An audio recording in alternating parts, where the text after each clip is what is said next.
And अब तो हमारा पूरा टाइमलाइन खत्म हो गया from A to L, A to L, A to L, पूरा हम लोग को बायात हो गया, A to L. Come on guys, अब मेरे साथ फटाफट सबको ना आंखें बंद करके ना बार बार ए टू एल बोल रहा है। आईसीडीआर हम लोग इस पूरे सेशन के अंदर इतना अच्छे से कर लेंगे कि आईसीडीआर हम लोग को एकदम डिफिकल्ट बिल्कुल लगेगा। तो सबसे पहले हम चालू करेंगे with A. A is all about eligibility criteria. A includes A1, A2, A3, A4, A5, A6, A7. A से लेके A1 से लेके A3 तक IPO के बारे में है, A4 से लेके A5 तक FPO के बारे में है, and A7 is all about OFS. Yes, B क्या बोलता है? B बोलता है appointment of lead merchant banker, underwriters और अदर इंटरमीडिएट्स को अपने को अपॉइंट करना है B पॉइंट में। C is pricing which includes C1, C2. D क्या है? ऑफर डॉक्यूमेंट, इसके D1 है, D2 है। E क्या है? प्री इशू एडवर्टाइजमेंट है। E के साथ अपन लोग ने के भी कर लिया था, पोस्ट इशू एडवर्टाइजमेंट। अच्छा, एफ अंडरराइटिंग है। जी प्रोमोटर कंट्रीब्यूशन है, G1, G2, G3, G4 हम लोग ने ऑलरेडी कर लिया है। अच्छा, उसके बाद आता है आई। आई में अपन ने पढ़ लिया था, एच अपन ने पढ़ लिया था पीरियड, इसके इश्यूज जो भी ना, इशू पीरियड का सब अपन ने पढ़ लिया था एच में, जैसे कि सिक्योरिटी डिपॉजिट करना है कि नहीं, इशू कब खुलेगा, कितने दिन के लिए खुलेगा, मिनिमम मैक्सिमम पढ़ लिया था। फिर उसके बाद हम लोगों ने पढ़ा था कि मिनिमम एप्लीकेशन वैल्यू कितना होगा, आरबा में क्या करना है, आईपीओ ग्रेडिंग में क्या होगा, एंड आप प्रोहिबिट है, आप किसी को इंसेंटिव वगैरह नहीं दे सकते हो। अच्छा, मिनिमम सब्सक्रिप्शन अपन ने अब तक पढ़ा नहीं, अपन पढ़ने वाले। अलॉटमेंट पढ़ लिया है, ठीक है। रिटेल का अलग से अपन ने अच्छे से सम भी किया हुआ है। पोस्ट इशू एडवर्टाइजमेंट कर लिया है, अदर रिक्वायरमेंट इतनी जरूरत नहीं है, बट यस अब हम लोग करने वाले कुछ स्पेशल प्रोविजन, जैसे कि डिसेंटिंग शेयर होल्डर कौन है, बिकॉज वो भी कुछ इंपॉर्टेंट। डिसेंटिंग शेयर होल्डर क्या कौन है, उनको कैसे अपॉर्चुनिटी देंगे, राइट्स इशू क्या होता है, प्रेफरेंशियल इशू क्या होता है, उसकी प्राइसिंग कैसे करेंगे, क्यूआईपी क्या होता है, एसएमई क्या होता है, इनोवेटर्स ग्रोथ प्लेटफॉर्म क्या होता है, और सुपीरियर वोटिंग राइट्स क्या होता है। बट उससे पहले अपन थोड़े बेसिक कंसेप्ट कर लेंगे। आई एम अज्यूमिंग आपके पास कोई ना कोई नोट्स है, अगर नोट्स नहीं है तो मैंने नोट्स ऑलरेडी शेयर करके रखा हुआ, आईसीडीआर का लिंक आपको डिस्क्रिप्शन में मिल जाएगा।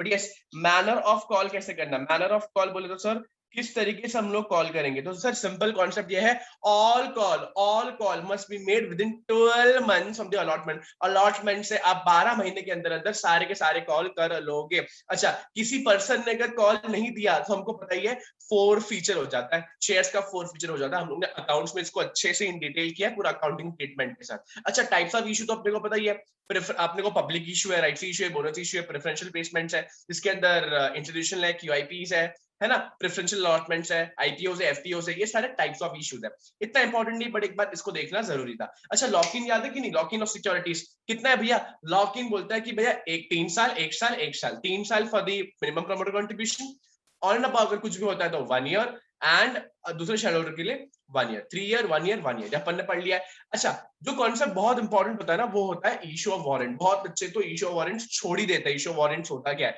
गाइस? हम लोग चैप्टर पढ़ा है कैपिटल मार्केट इंफ्रास्ट्रक्चर या कैपिटल मार्केट, जो अपना चैप्टर नंबर 15 है अपने मॉड्यूल का। मैं नया सिलेबस की बात कर रहा हूँ, ठीक है। तो कैपिटल मार्केट वाले चैप्टर में अपन ने वारंट तो पढ़ लिया था। अगर तुमको वारंट याद है तो what is warrant? Warrant is basically an option to the holder, option to the holder क्या कर लेंगे लिए सर, ऑप्शन है होल्डर के पास to convert into equity on the due date. अच्छा, ऐसा है क्या? वारंट खरीदने के लिए भी पैसा भरना पड़ता है। यस, आपको याद रखना पड़ेगा वारंट का जो टेन्योर है ना, वारंट का maximum tenure is 18 months, 18 month. ये सारा नोट्स में मैंने बना के रखा हुआ है। सिंस हम लोग क्या कर रहे हैं, पूरे कॉन्सेप्ट को क्या करें, फटाफट से रिवाइज करते हैं, इसलिए मैं इसको इन डिटेल जा रहा हूं। अच्छा, मैक्सिमम टेन्योर 18 मंथ्स है। अच्छा, मल्टीपल वारंट्स भी हो सकते हैं सिंगल इंस्ट्रूमेंट में। अब इसका मतलब क्या, देखो ये इंस्ट्रूमेंट है, इसके अंदर ये जो पार्ट है ना, ये वारंट वाला पार्ट है। That means you have the option to convert it into equity share in a future date. Maximum period कितना है? 18 मंथ्स का ही होगा वारंट। अच्छा, बोलते हैं एक इंस्ट्रूमेंट के अंदर ऐसे 2 वारंट भी हो सकते हैं, हो सकते तो अच्छी बात है, बराबर है। बट बहुत इंपॉर्टेंट चीज है, एक्सरसाइज प्राइस। आप इस वारंट को कन्वर्ट करोगे ना एक ड्यू डेट के दिन, तो एक्सरसाइज प्राइस कितना होगा ये अपफ्रंट डिस्क्लोज कर दिया जाएगा कि at that point of time आप कितना रुपया भरोगे इस वारंट के बदले, सो दैट आपको शेयर्स मिल जाएगा। एक और चीज, minimum 25% of the exercise price should be received upfront. मतलब जो भी एक्सरसाइज प्राइस होगा, लेट्स टेक एन एग्जांपल, 100 रुपए एक्सरसाइज प्राइस है, जो हम लोग पहले ही बोल देंगे वारंट जो परचेज करना है कि भैया आपको 1 महीने बाद आपको एक वारंट, आपको ये पावर मिलता है by giving us 100 rupees you can get the equity shares of the company. But yes, ये 100 रुपए का 25% हम लोग अपफ्रंट कलेक्ट कर लेंगे बेसिकली कि अरे वारंट थोड़ी फ्री में देंगे, वारंट के लिए पैसा भी तो लेना पड़ेगा ना, तो 25% मिनिमम 25% तो हम लोग को अपफ्रंट लेना पड़ेगा ऑफ द एक्सरसाइज प्राइस। अच्छा ऐसा भी है अगर warrant is not exercise with in 3 months, ठीक है, अगर वारंट को एक्सरसाइज किया ही नहीं, कब से, within 3 months from the due date, तो अमाउंट क्या हो जाएगा, जो भी आपने 25% मिनिमम भर के रखा वो फोरफीचर हो जाएगा। पक्की बात है। तो क्या आपने बताया, maximum tenure 18 months, multiple warrants भी सिंगल इंस्ट्रूमेंट में हो सकते हैं।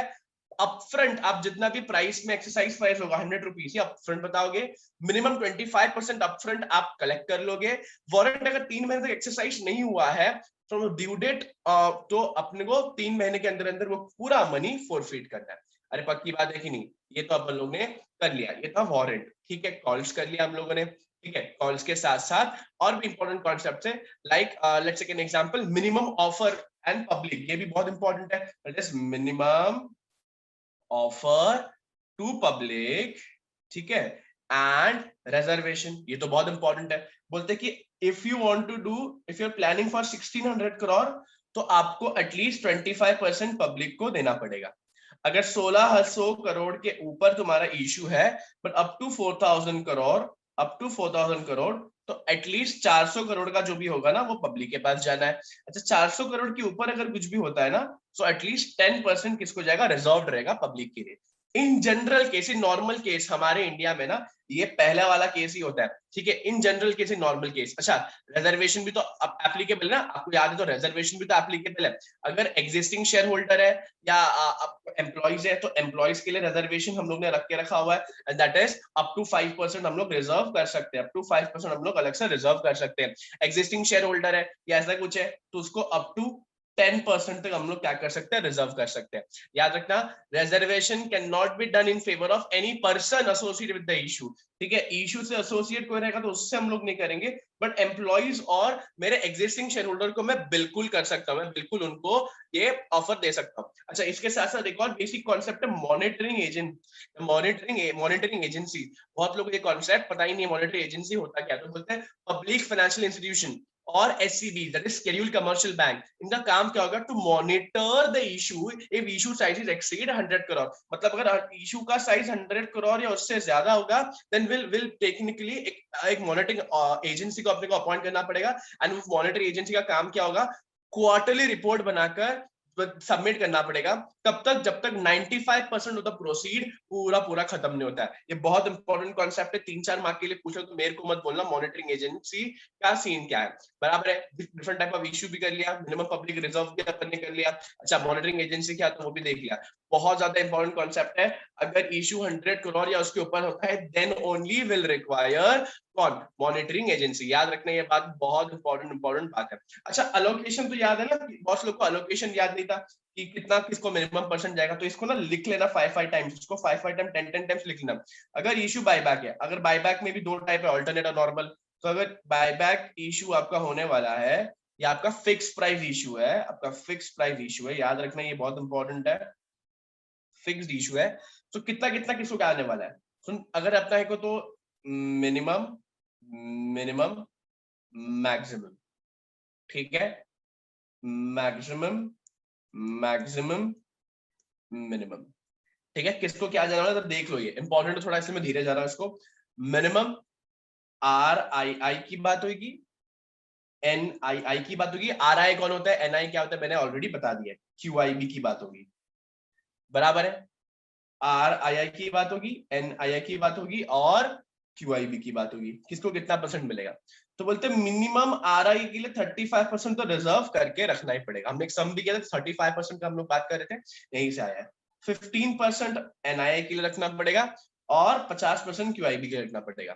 अगर दूसरी तरीके से बताऊं, QIB का दूसरा जो अपना टाइप का बायबैक है उसके अंदर 75% किसके पास होगा, QIB के पास होगा, 15% NII के पास होगा एंड 10% RI के पास होगा। ये रिजर्वेशन है, ठीक है, अलोकेशन ऑफ नेट ऑफर, किसको कितना अलोकेट करना है। अच्छा in case of fix price, in case of fix price minimum 15% तो आपको RI को देना ही पड़ेगा और आपका जो बैलेंस है, आप बैलेंस किसी भी तरीके से किसको भी दे दो, ठीक है, आप बैलेंस किसी को भी किसी तरीके से दो, फर्क नहीं पड़ता।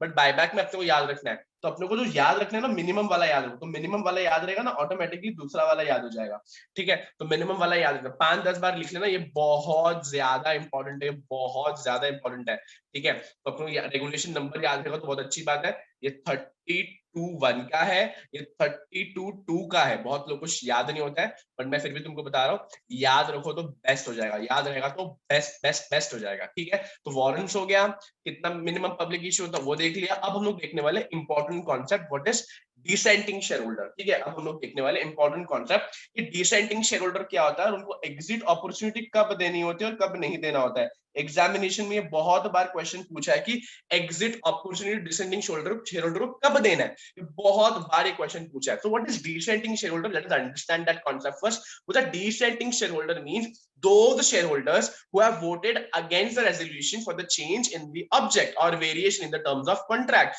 जो ऑफर डॉक्यूमेंट में था। मतलब बेटा ऑफर हम लोग ने जो ऑब्जेक्ट रखा था उसको भी थोड़ा चेंज कर रहे हैं, वेरी कर रहे हैं, तो जो भी शेयर होल्डर उसको एक्सेप्ट नहीं कर रहा, उसके अगेंस्ट है, वो बन जाता है डिसेंटिंग शेयर होल्डर। ये बात रखना। अच्छा सर, जो भी डिसेंटिंग है उसको एग्जिट प्राइस दे देंगे क्या, एग्जिट कॉस्ट दे देंगे, ऐसा बिल्कुल भी नहीं है। तेरा कंडीशंस, अगर वो कंडीशन सेटिस्फाई हो जाते हैं तभी जाके हम लोग क्या देंगे, तभी हम लोग जाके एग्जिट अपॉर्चुनिटी दे देंगे हमारे डिसेंटिंग शेयर होल्डर को। और वो सर क्या, the very first thing, dissented bye at least 10%। सबसे फर्स्ट क्राइटेरिया बोलता है कि डिसेंटिंग शेयर होल्डर एटलीस्ट 10% होने चाहिए, पहली बात।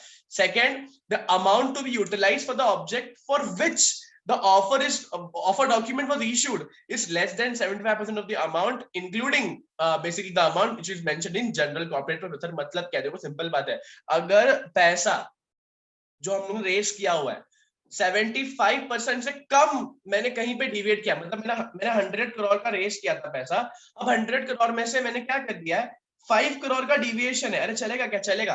बट अगर 75 के नीचे डिविएशन होगा ना, मतलब मैंने डिविएट कर दिया है, 28 लाख का डिविएशन है, इतना बड़ा डिविएशन है, अगर डिविएशन इतना बड़ा है तभी जाके मुझे पैसा देना पड़ेगा। मतलब अगर आपने जो भी ऑब्जेक्ट है, जो भी आपका ऑब्जेक्ट है, वहां से अगर आपने कुछ भी चेंज किया है, but that change should be up to 75%। अगर अप टू 75% है तो देने की जरूरत नहीं है, बट 75 की अगर तुम लोग चेंज करो 80, लेट्स टेक एन एग्जांपल 29%, 30%, 40%, अगर आप चेंज कर रहे हो, ये परसेंटेज आप पूरा पूरा जो पैसा रेस किया वो पूरे को चेंज कर रहे हो, ऐसे केसेस में हमको क्या देना पड़ेगा, एग्जिट अपॉर्चुनिटी देना पड़ेगा। दो कंडीशन है, सबसे पहला 10% डिसेंटिंग शेयर होल्डर होना चाहिए, प्लस जो भी अमाउंट आपने रेस किया हुआ है, जो भी अमाउंट आपने रेस किया हुआ है 75% अगर उसको बराबर से यूटिलाइज किया तो बराबर है, बट 75% के नीचे अगर यूटिलाइज किया कहीं और, ठीक है, मेरा ऑब्जेक्ट था बट मैंने 75 के नीचे वहां पे यूटिलाइज किया, मेरा ऑब्जेक्ट था let's take an example manufacturing of television, और मैंने 100 करोड़ रेस किया, मैंने उस काम के पीछे से 60 करोड़ यूज किया, मतलब it is less than 75,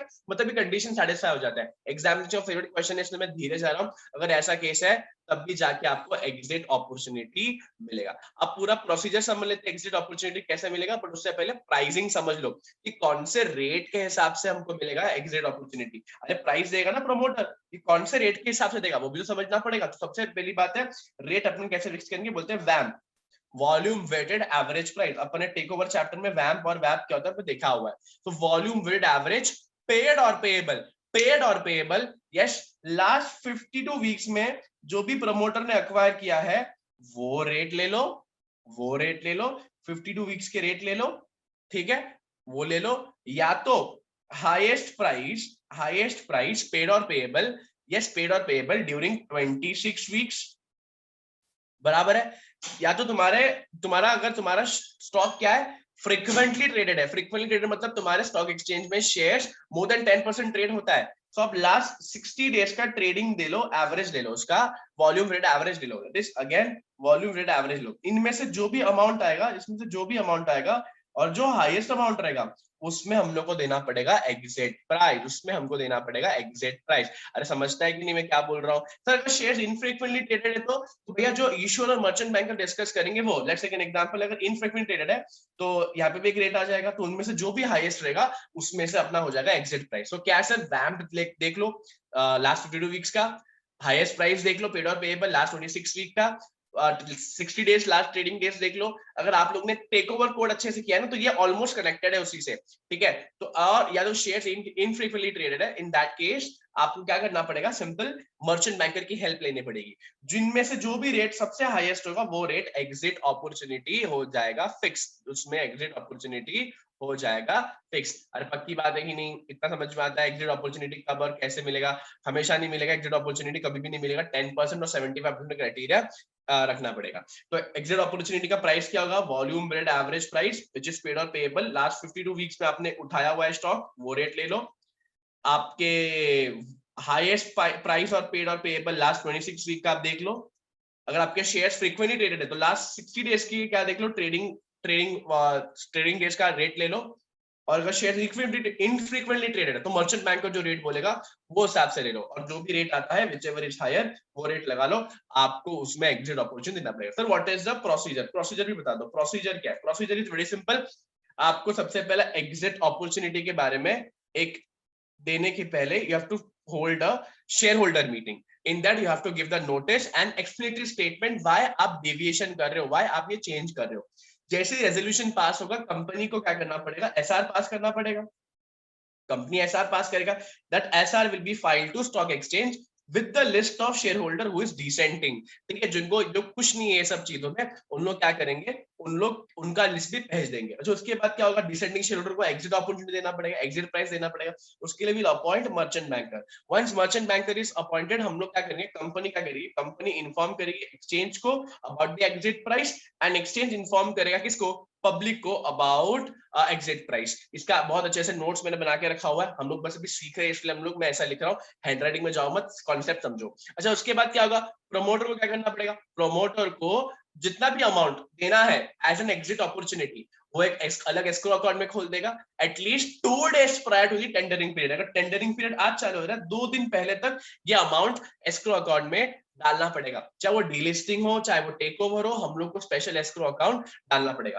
tendering period चालू हो जाएगा, टेंडरिंग पीरियड मिनिमम 10 दिन के लिए होगा, मिनिमम 10 दिन के लिए होगा। अच्छा ये चालू कब होगा, ये चालू होगा with in 7 days from this SR, जिस दिन से आपने एसआर पास किया ना वहां से 7 डेज के अंदर अंदर ये डिसेंटिंग वाला चीज चालू हो जाएगा, ये टेंडरिंग पीरियड चालू हो जाएगा। अच्छा सेटलमेंट जो भी होगा एक्सचेंज को बताना पड़ेगा, जैसे बायबैक डीलिस्टिंग में बताते हो, ठीक है। अच्छा पेमेंट आपको 10 दिन के अंदर करना पड़ेगा from the closure of tendering, जिस दिन से टेंडरिंग पीरियड बंद हुआ है सब डॉक्यूमेंट चेक करो और 10 दिन के अंदर क्या कर दो, पेमेंट कर दो। अच्छा इन्वेस्टर क्या करेगा, विद इन 2 डेज, अगर पेमेंट नहीं आता है सॉरी ईश्वर क्या करेगा, कंपनी क्या करेगा, पेमेंट करने के बाद विद इन 2 डेज क्या करेगा, रिपोर्ट बनाएगा विद मर्चेंट बैंकर, और वो रिपोर्ट किसको दे देगा, एक्सचेंज को दे देगा। Just like in take over हम लोग फेलियर या विड्रॉन के बाद, विड्रॉवल ऑफ ओपन ऑफर करने के बाद भी हम लोग क्या करते हैं, बताते हैं उसको, बराबर है कि नहीं, इतना समझ में आ गया। सर क्या प्रोसीजर है, पहले तो एसआर पास करो, जब भी एसआर पास करोगे कंपनी एक्सचेंज को भेजेगी, अच्छा लिस्ट भी भेजेगी डिसेंडिंग शेयर होल्डर का, मर्चेंट बैंकर अपॉइंट करेगी for the exit price,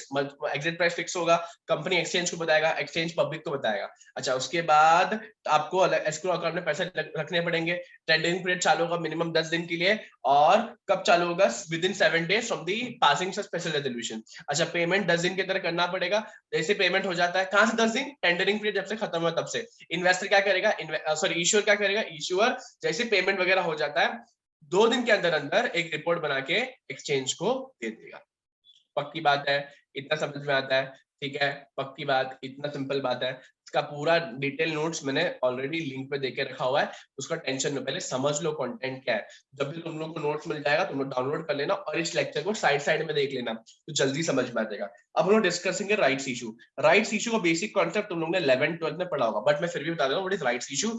rights issue means हम हमारे एग्जिस्टिंग शेयर होल्डर को क्या दे रहे, शेयर्स दे रहे एट डिस्काउंटेड प्राइस, ठीक है, एट डिस्काउंटेड प्राइस, ये बात अपने को याद रखना है। अच्छा राइट्स इशू की एलिजिबिलिटी क्राइटेरिया सीख लो, इसकी भी क्राइटेरिया, क्या क्राइटेरिया, सबसे पहला क्राइटेरिया है प्रमोटर डायरेक्टर या कंपनी डीबार्ड नहीं होना चाहिए, डीबार्ड नहीं होना चाहिए, कंपनी के प्रमोटर डायरेक्टर डीबार्ड नहीं होने चाहिए, ठीक है, डीबार्ड नहीं रहेंगे। सेकंड कंपनी और कंपनी के प्रमोटर डायरेक्टर या कंपनी के जो भी लोग हैं, कंपनी का प्रमोटर डायरेक्टर वो भी सिक्योरिटीज मार्केट के साथ डिबार्ड नहीं होने चाहिए, मतलब they have should have access in the capital market. अच्छा प्रमोटर डायरेक्टर फ्यूजिटिव ऑफेंडर नहीं होना चाहिए, 3 क्राइटेरिया, अगर 3 क्राइटेरिया फुलफिल होता है only then you can do rights issue.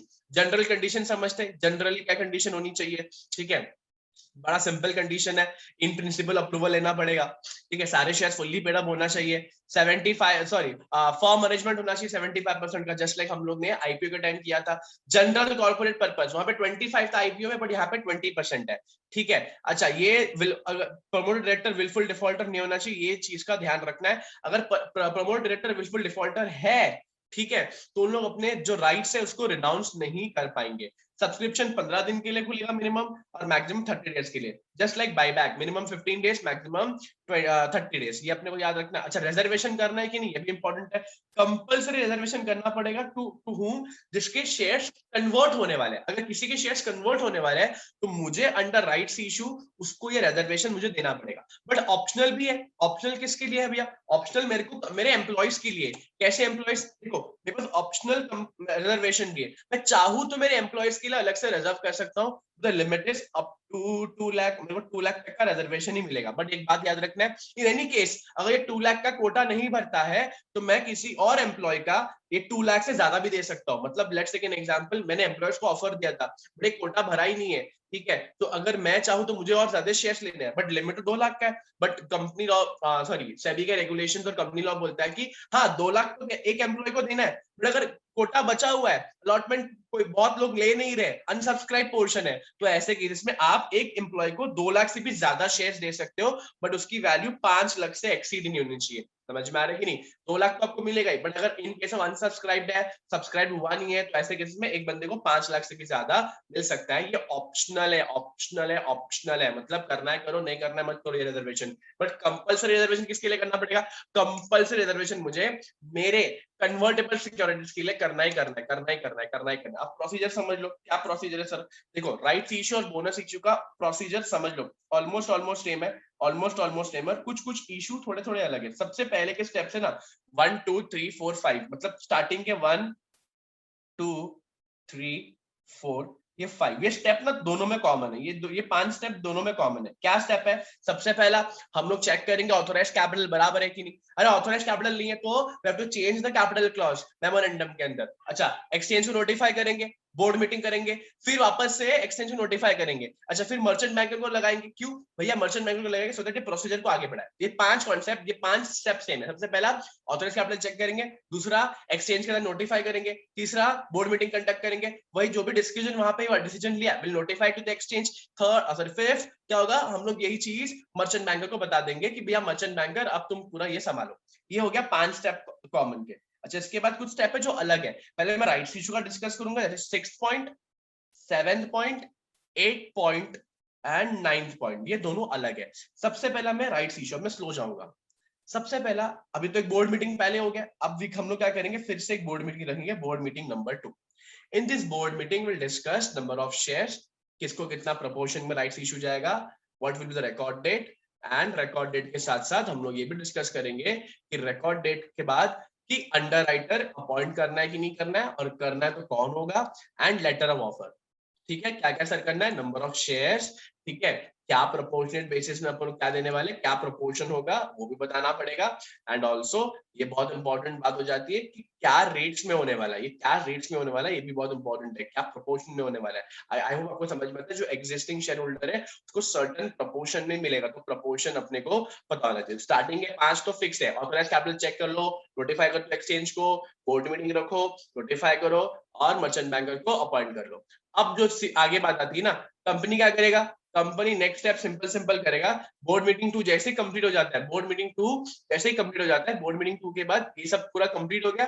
अब क्या करेगा company, company letter of offer अपने शेयर होल्डर को देगा, बराबर है। अच्छा, और स्टॉक एक्सचेंज को भी देगा, उनको इन्फॉर्म करेगा कि भैया हम लोग ऐसा प्लान कर रहे हैं। अच्छा, यही लेटर ऑफ ऑफर कंपनी क्या करेगी, एडवर्टाइजमेंट करेगी, कहाँ कहाँ, English, Hindi and regional newspaper में, बराबर है। अच्छा, फिर अरेंजमेंट करना पड़ेगा बैंक करके, अरे पैसे आने वाले ना तो हमको एस्क्रो अकाउंट खोलना पड़ेगा। राइट्स इशू कितने दिन के लिए खुलता है, राइट्स इशू 15 दिन के लिए मिनिमम और मैक्सिमम 30 डेज के लिए।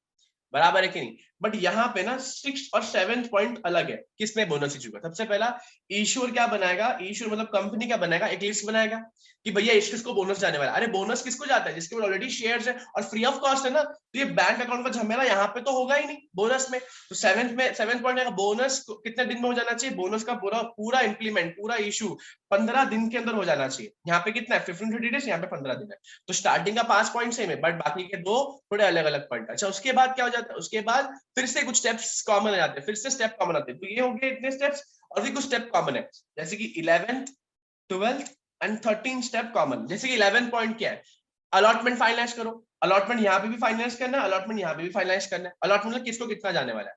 फिर बोर्ड मीटिंग नंबर 3 होगी, ठीक है, वहां पे अलॉटमेंट होगा, यहाँ पे भी अलॉटमेंट होगा बोर्ड मीटिंग रखने के बाद। एंड जो भी एप्लीकेशन है लिस्टिंग का, फिर हम लोग को एक्सचेंज को देना पड़ेगा। अरे जो भी नए शेयर्स हम लोग राइट इश्यू में दे रहे हैं, हम लोग स्टॉक एक्सचेंज को दे रहे, अरे उसको तो हम लोग को लिस्ट करना पड़ेगा ना। तो लिस्ट करने के लिए यह प्रोसीजर फिर से फॉलो करना पड़ेगा। फिर से बताओ सर, देखो सबसे पहला ऑथराइज्ड कैपिटल चेक करेंगे, बोलो बोलो बोलो मेरे साथ बोलना है। ऑथराइज्ड कैपिटल चेक करेंगे, एक्सचेंज नोटिफाई करेंगे, फिर उसके बाद बोर्ड मीटिंग कंडक्ट करेंगे। वो कंडक्ट करने के बाद अगेन एक्सचेंज को बताएंगे, फिर मर्चेंट बैंकर को अपॉइंट करेंगे कि भैया आप हमारा काम कर लो। अच्छा राइट इशू का काम अलग है, बोनस इशू का काम अलग है। राइट इशू में क्या होगा, हम लोग बोर्ड मीटिंग नंबर 2 रखेंगे, जिसके अंदर number of shares, proportion of rights issue, will fix the record date, will appoint underwriter and will finalize the letter of offer।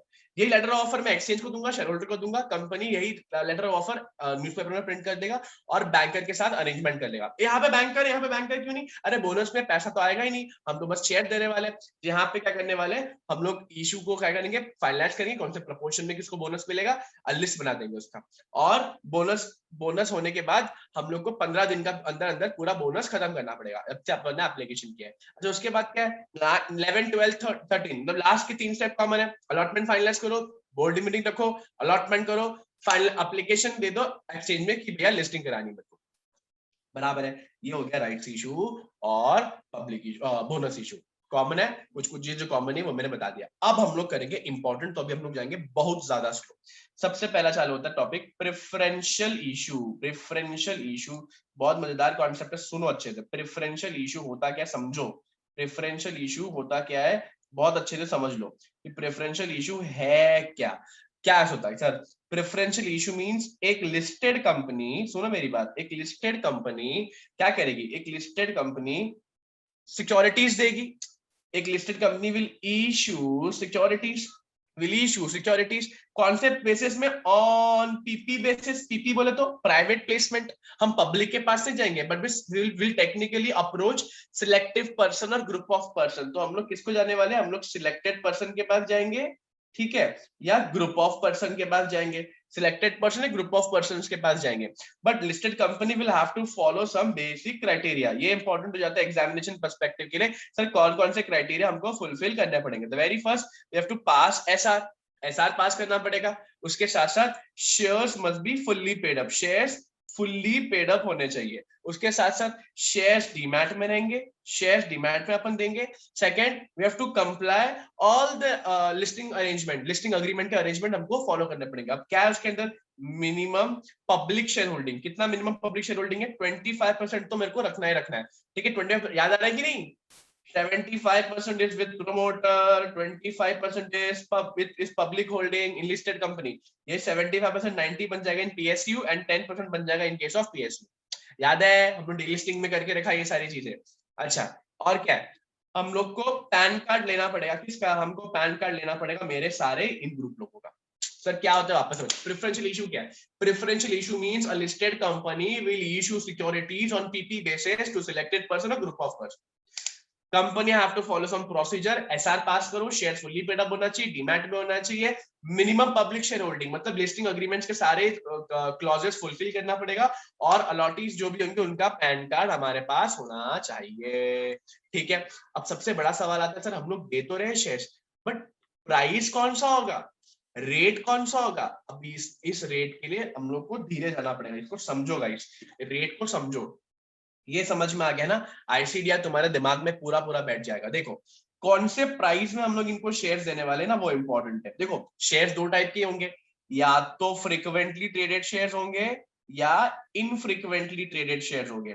Frequently infrequently क्या होता है भैया, पूरे साल में आप स्टॉक एक्सचेंज में 10% नंबर ऑफ शेयर्स भी आपके अकाउंट में अगर ट्रेड नहीं हुए ना, अगर पूरे एक्सचेंज में ट्रेड नहीं हुआ तो वो एफटीएस बन जाता है। अरे बराबर की नहीं। और एफटीएस क्या होता है, 10% से ज्यादा पूरे साल में अगर ट्रेड हुआ है ना आपके, अगर 10 करोड़ शेयर है कंपनी में, उसका 10% तो एटलीस्ट ट्रेड होना ही चाहिए पूरे साल में, तो एफटीएस बनता है। तो अगर शेयर हमारे फ्रीक्वेंटली ट्रेडेड है तो उसका अप्रोच अलग होगा, अगर इनफ्रीक्वेंटली ट्रेडेड है तो उसका अप्रोच और उसका प्राइसिंग अलग होगा। इसका सबसे डिफिकल्ट है, पहले वो बता देता हूँ, ये डिफिकल्ट पॉइंट पहले सिखा देता हूँ। सर अगर शेयर्स इनफ्रीक्वेंटली ट्रेडेड है तो the price will be decided by merchant banker और एंड द कंपनी। अरे बस इतना, हाँ सर इतना ही है, ये डिफिकल्ट पार्ट था। अब हम लोग करने वाले हैं what about frequently traded shares. अब समझो इसको, थोड़ा अपन धीरे जाएंगे, ये थोड़ा इंपॉर्टेंट है। अब सुनो मेरी बात। बोलते अगर तुम्हारे कंपनी का लिस्टिंग या तुम्हारा कंपनी लिस्टेड है कितना, 26 वीक या 26 वीक से ज्यादा। केस नंबर 1, तुम्हारा कंपनी लिस्टेड है और लिस्टिंग 26 वीक या 26 वीक से ज्यादा है तो प्राइसिंग अलग होगी। तो अगर तुम्हारे कंपनी का shares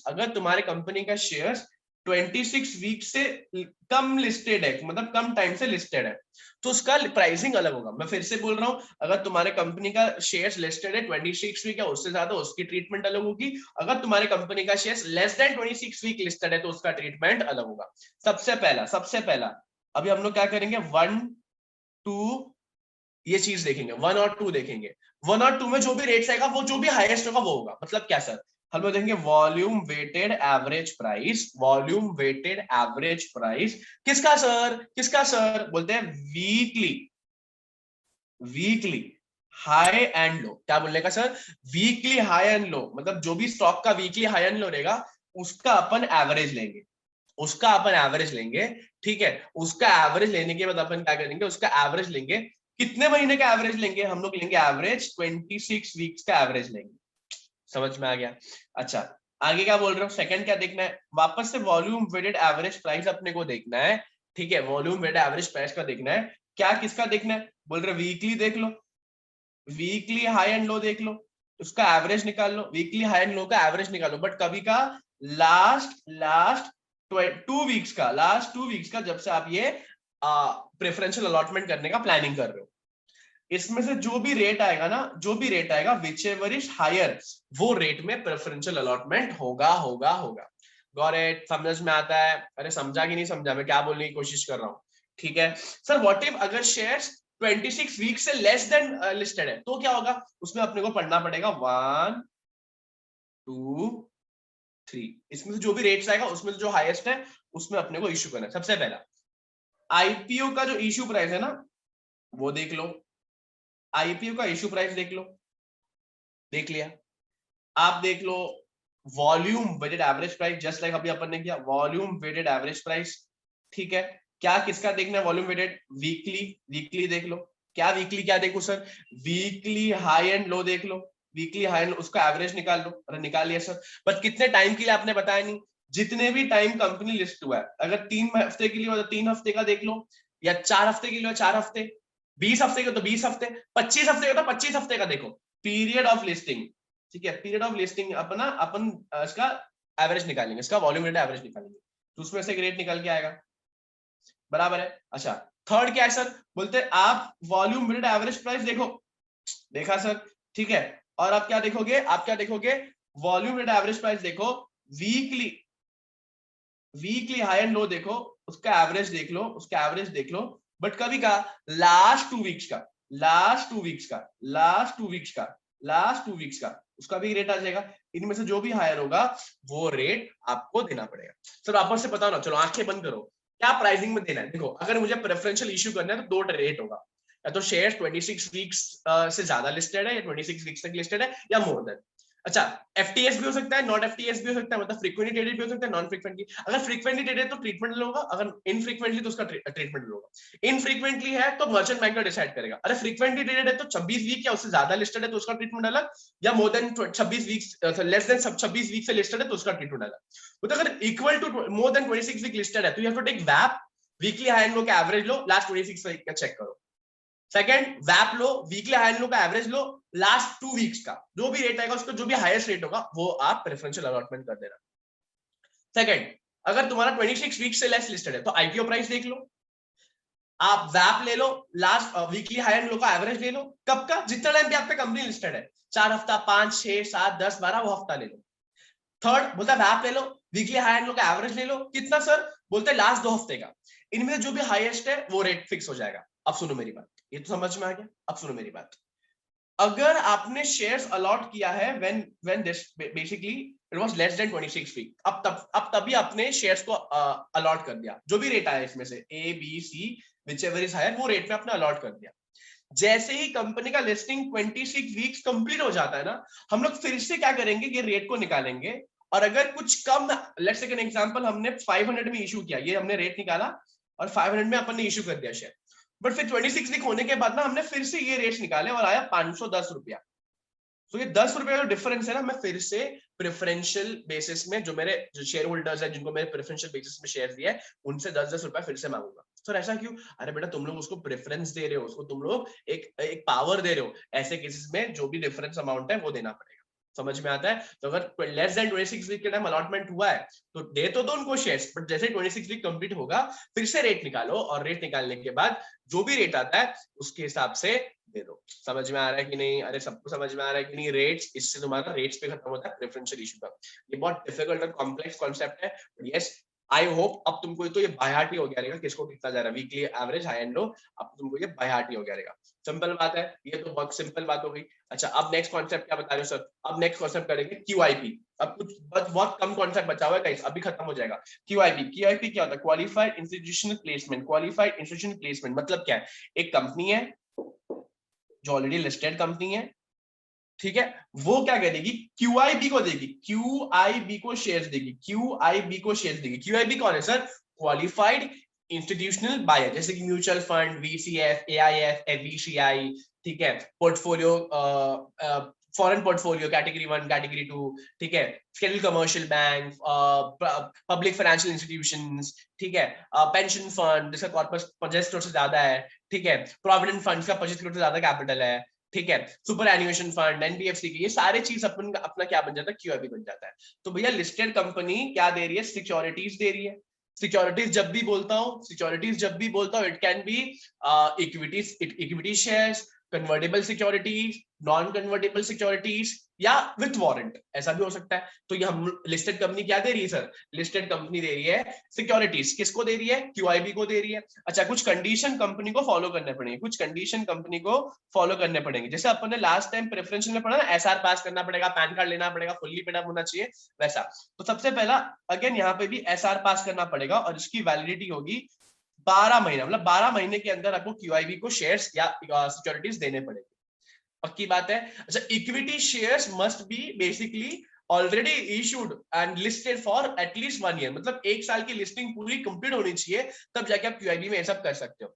again promoter director of the company shall not be a fugitive offender. And also बात, क्यूआईबी अगर आपने किया है एक बार, तो नेक्स्ट क्यूआईबी आप 6 महीने बाद ही कर सकते हो, मतलब क्यूआईबी के बीच में 6 महीने का गैप होना जरूरी है।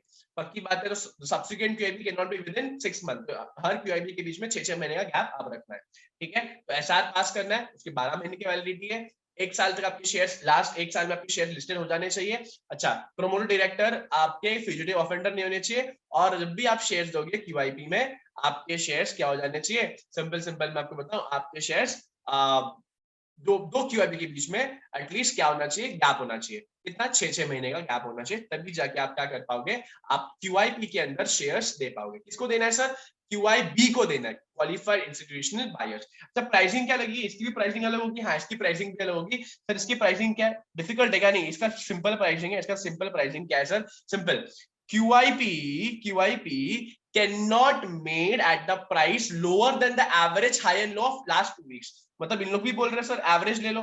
किसका ले लो एवरेज? हाई एंड लो का एवरेज ले लो। कितने वीक का?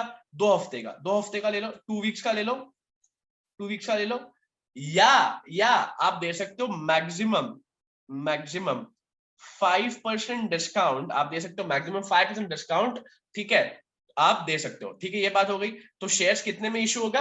क्यूआईपी को हाई एंड लो, ठीक है, अपने को not lower than high and low का एवरेज लास्ट 2 वीक के हिसाब से, उससे नीचे नहीं होना चाहिए, उससे ऊपर या उतना तो होना ही चाहिए।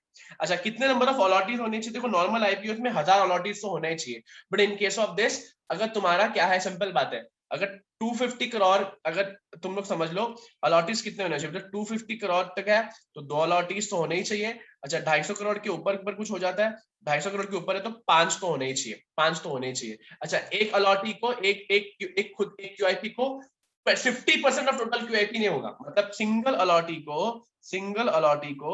अलॉटी को क्या होगा सर, 50% से ज्यादा टोटल क्यूआईपी नहीं मिलेगा। अगर टोटल क्यूआईपी 500 करोड़ है तो एक क्यूआईबी को, that is qualified institution buyer को, ठीक है, 250 करोड़ या 251 करोड़ नहीं मिलेगा, मोर देन 50% नहीं हो सकता है। ठीक है, मतलब आप 50% तक ले लो चलेगा, पर 50 से ज्यादा नहीं होगा, मतलब बाकियों को भी मौका दो। अच्छा एक और चीज अपने को याद रखना है, 10% म्यूचुअल फंड के लिए रिजर्व है, और एनी प्रेफरेंशियल और सॉरी एनी प्रमोटर और any person related to promoter can be allotted under QIP, मतलब प्रमोटर से रिलेटेड लोगे तो टेंशन की बात बिल्कुल भी नहीं है। ठीक है, याद रह जाएगा। अब अपने को बहुत इंपॉर्टेंट चीज करना है, that is what different platforms, ये थोड़ा सा इंपॉर्टेंट हो जाता है, क्यों, बिकॉज है ये इंपॉर्टेंट। अब देखो 3 टाइप के प्लेटफॉर्म है, सबसे पहला आता है मेन बोर्ड, दूसरा आता है एसएमई बोर्ड, और तीसरा आता है IGP, innovators growth platform. Guys जितने भी शेयर्स है ना, रिलायंस, यस बैंक, टाटा, जितने भी शेयर्स है वो सारे मेन बोर्ड शेयर्स है, सारे के सारे मेन बोर्ड शेयर है। मेन बोर्ड में लिस्टिंग होने का सबसे पहला क्राइटेरिया है आपके पास paid up share capital 10 crore या उससे ज्यादा होना चाहिए। समझ में आता है कि नहीं? बट सर व्हाट इफ अगर मुझे लिस्टिंग लेनी है बट मेरा 10 करोड़ से नीचे है, मेरा कैपिटल 10 करोड़ से नीचे है, तो ऐसे केसेस में क्या? तो पहले अलग से एक्सचेंज होता था, एसएमई एक्सचेंज, और वो खुद अलग लोग मेंटेन करते थे, बट फिर बहुत मिसमैनेजमेंट हुआ, इसीलिए अब एनएससी बीएससी वो एक्सचेंज अपने वो जो एसएमई का प्लेटफॉर्म है वो खुद में ले लिया, अब खुद वो करते हैं। बट ये वो अलग से प्लेटफॉर्म है, वहां पे सिर्फ छोटे छोटे कंपनीज क्या होते हैं, लिस्टेड होते हैं। अच्छा याद रखना है, अगर तुम्हारे कंपनी का paid up capital share capital 10 crore से नीचे भी रहा तो आपको लिस्टिंग यहाँ पे मिल जाएगी, आप यहाँ पे अपने आप को लिस्टिंग करवा सकते हो।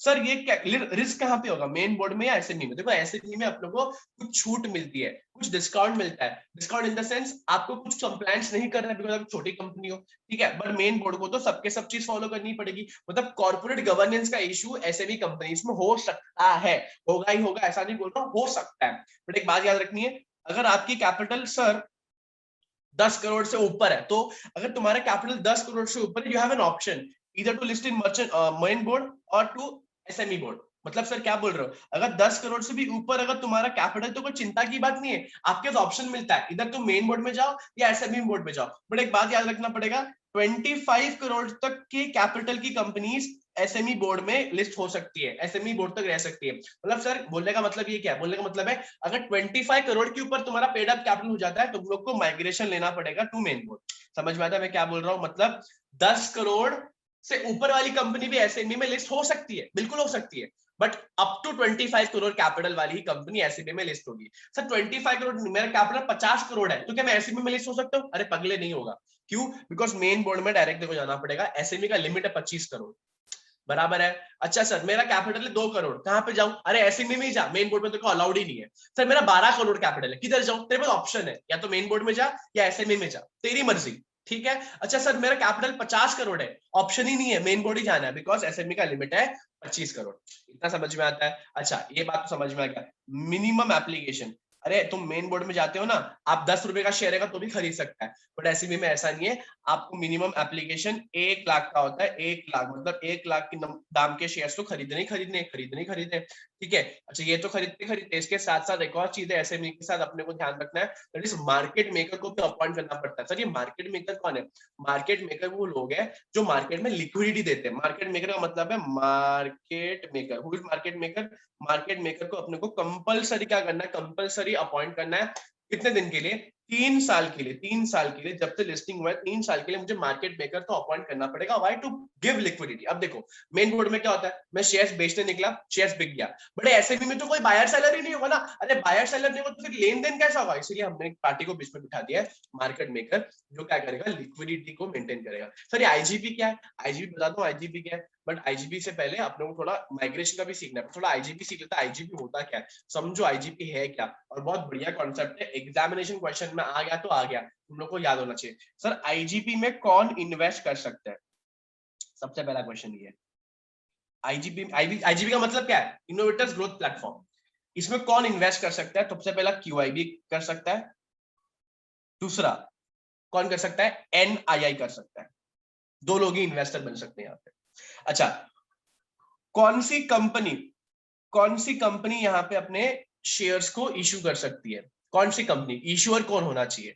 मतलब तुम लोग अगर टेक कंपनी हो तो ही, तुम लोग अगर आईटी कंपनी हो, इंफॉर्मेशन टेक्नोलॉजी वाले हो, तुम लोग आईपी वाले हो, आईपी मतलब इंटेलेक्चुअल प्रॉपर्टी वाले हो, तुम लोग डेटा एनालिटिक्स वाले हो, तुम लोग बायोटेक वाले हो, ठीक है, तुम लोग बायोटेक वाले हो, तुम लोग नैनोटेक वाले हो, तो ही तुम लोग को यहाँ पे लिस्टिंग मिलेगी। मतलब तुम यहाँ पर आके अपनी लिस्टिंग करवा सकते हो। पहली बात, ये बात इंपॉर्टेंट है, ठीक है। अच्छा, उसके साथ साथ ये बात भी याद रखना, ये तो है ही, प्लस 25%, क्या बोल रहा सुन लो, 25% ऑफ प्री इशू कैपिटल, मतलब जो भी अपना अपन मार्केट में जाने से पहले जो भी अपना कैपिटल है, 25% of the issue capital at least 2 साल के लिए किनके पास होना चाहिए? या तो क्यूआईबी के पास होना चाहिए, ठीक है, या फैमिली ट्रस्ट के पास होना चाहिए, या एक्रीडेड इन्वेस्टर्स मतलब बिग शॉट इन्वेस्टर्स के पास होना चाहिए, या any other specified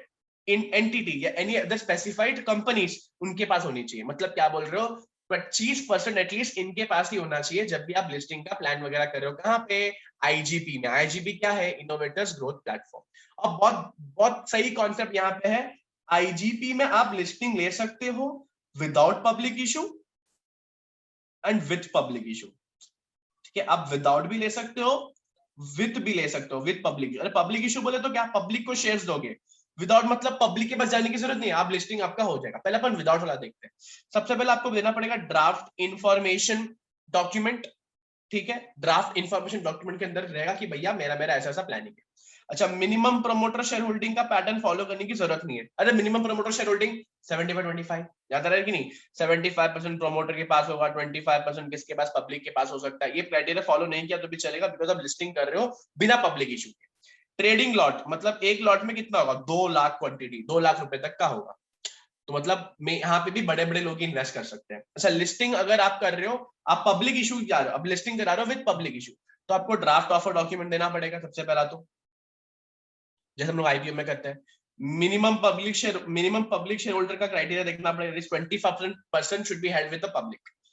minimum application value कितना है? 2 लाख रुपया। नॉर्मल आईपीओ में 10 से लेकर 15,000 तक होते हैं, यहाँ पे 2 lakh. Minimum number of allottees 50।